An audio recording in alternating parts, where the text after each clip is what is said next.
Hello दोस्तों। तो आपका स्वागत है फिर से एक नए मूवी में। मूवी का नाम है केसरी और इसका IMDb रेटिंग है 10 में से 7.4। दोस्तों ये 2019 का मूवी है जो 21 मार्च 2019 को रिलीज हुआ था। दोस्तों इस मूवी में आपको एक्शन, ड्रामा और हिस्टोरिकल बायोग्राफी मिलेगा। दोस्तों ये एक हिस्ट्री है जो बीता हुआ है, जो हमारे सैनिक है जो देश के लिए जब गुलाम था तब कैसे अपने देश को आज़ादी के लिए इन अंग्रेज़ों के बीच में रह के कैसे 21 सिपाही ने 10,000 से ज़्यादा सिपाहियों को सामना किया था। यही तो इंडिया का खूबी है दोस्तों। तो ये मूवी शुरू होता है। ईसर सिंह जो ब्रिटिश वायुसेना के सिख रेजिमेंट में हवलदार है, उसका वरिष्ठ और कमांडर एक घमंडी ब्रिटिश अधिकारी है जो सभी भारतीयों को कायर समझता था और ईश्वर सिंह के बेहतरीन युद्ध कौशल के कारण उससे ईर्ष्या होती थी। दोस्तों ईश्वर सिंह बहुत ही अच्छा हवलदार था, लेकिन उस ब्रिटिश को इससे ईर्ष्या बहुत ज़्यादा होता था। रेजिमेंट में गुलिस्तान किले में तैनात है जो ब्रिटिश अधिकृत क्षेत्र और अफगान सीमा के बीच की सीमा पर है। एक बार सीमा पर गश्त के दौरान सैनिकों ने पश्तून अफगान आदिवासी के एक समूह को देखा जिसका नेतृत्व सैदुल्ला कर रहा था, जो एक विवाहित अफगान महिला को मारने की कगार पर था क्योंकि वह अपने पति को स्वीकार करने से इनकार कर रहे थे, जिसे उसके परिवार ने उसकी सहमति के बिना चुना था।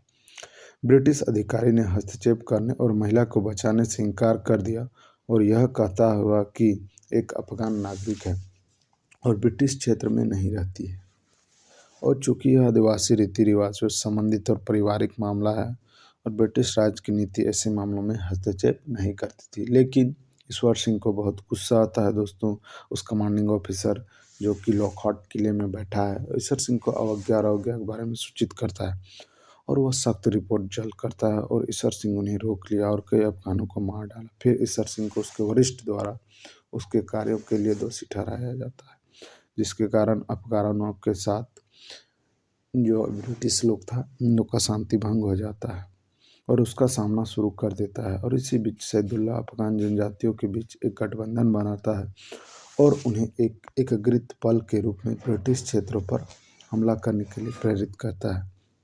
ईशर सिंह और लाल सिंह अपने मुखबिर की तलाश में उनके पास के गांव में जाते हैं तो 3 दिनों में से उनके पास नहीं आया।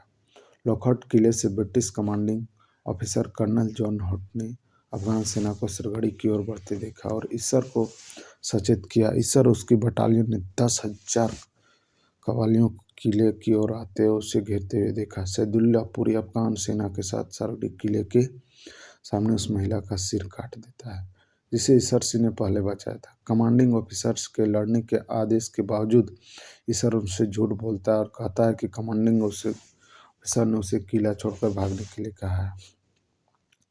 ईसर चाहता है कि वे ब्रिटिश अधिकारी के आदेश के कारण नहीं बल्कि खुद ही रहने और लड़ने का फैसला करे।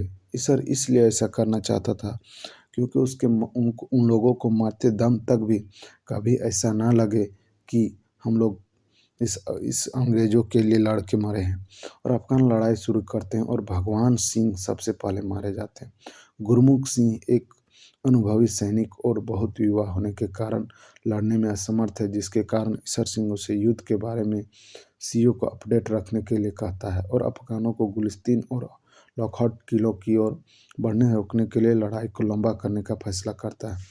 जैसे जैसे लड़ाई लंबी होती है और लाल सिंह अकेले ही किले के बाहर अफगानों से लड़ता है, फिर एक सिपाही को किले का गेट बंद करने के लिए कहता है जबकि वो मर जाता है। अफगान विस्फोट का उपयोग करके किले की पश्चिम दीवार को नष्ट करने में कामयाब हो जाता है। ईशर सिंह अपनी वर्दी से पट्टियां हटाने के बाद आखिरी बार अपनी पत्नी जीवन को याद करता है और अफगानों में लाल गर्म तलवार से लड़ना शुरू कर देता है जब तक कि वह घातक रूप से घायल नहीं हो जाता। सैदुल्ला खुद दाद को मार डालता है इससे पहले कि ईशर अपनी पगड़ी उतारने की कोशिश करते हुए खुद को चाकू मार लेता है। ईशर की बहादुरी एक अफगान सरदार को प्रभावित करती है और अपने आदमियों को किसी भी सिख की पगड़ी को नहीं उतारने का कहता है, क्योंकि जो सिख लोग रहते हैं दोस्तों उनका इज्जत पगड़ी में ही रहता है। और इस पर गुल बादशाह नाम का एक और अफगान सरदार सिंहलिगिन पोस्ट को जलाने का आदेश देता है ताकि गुरमुख सिंह को दर्दनाक चीखें सातवाना के रूप में सुनी जा सके। जैसे ही अफगान पोस्ट को आग चलाते हैं, गुरमुख सिंह जलते हुए शरीर के साथ बाहर निकलता है। वो 3 बार बोले सेव निहाल सत श्री अकाल का जाप करता है। गुल बादशाह को पकड़ता है और उसके शरीर से जुड़े ग्रेनाइट को जलाता है, जिसके परिणाम स्वरूप एक बड़ा विस्फोट होता है और जयकार गूंजता है और पास के दोनों किलों तक पहुंचता है। वहां मौजूद सिख सैनिक भी अपने गुरु के नाम का जाप करना शुरू कर देते। अफगानों ने किले को लूट लिया और अंततः उससे आग लगा दी। ब्रिटिश सांसद ने 2 मिनट का मौन रखकर शहीदों को श्रद्धांजलि दी और मरणोपरांत उन्हें ब्रिटिश ऑर्डर ऑफ मेरिट का सम्मानित किया, जो किसी भारतीय सैनिक को मिलने वाला सर्वोच्च वीरता पुरस्कार है। दोस्तों, इस मूवी में ना जो हमारे सैनिक लोग हैं ना, जो बहादुरी दिखाए ना, यही तो इंडिया का खूबी है दोस्तों। और हमारे सैनिक पर आज भी भरोसा है। हालांकि सिख रेजिमेंट एक शुरू से ही बहुत देश के लिए सेवा किए हैं दोस्तों। अगर आपको ये मूवी पसंद आता है ना, तो लाइक, कमेंट और सब्सक्राइब करें और कुछ ऐसे दोस्तों को भेजें जो दोस्त देश की सेवा करते हैं और देश के लिए मर मिटने के लिए तैयार है दोस्तों। उन लोगों को तो ये मूवी ज़रूर देखना चाहिए। धन्यवाद दोस्तों।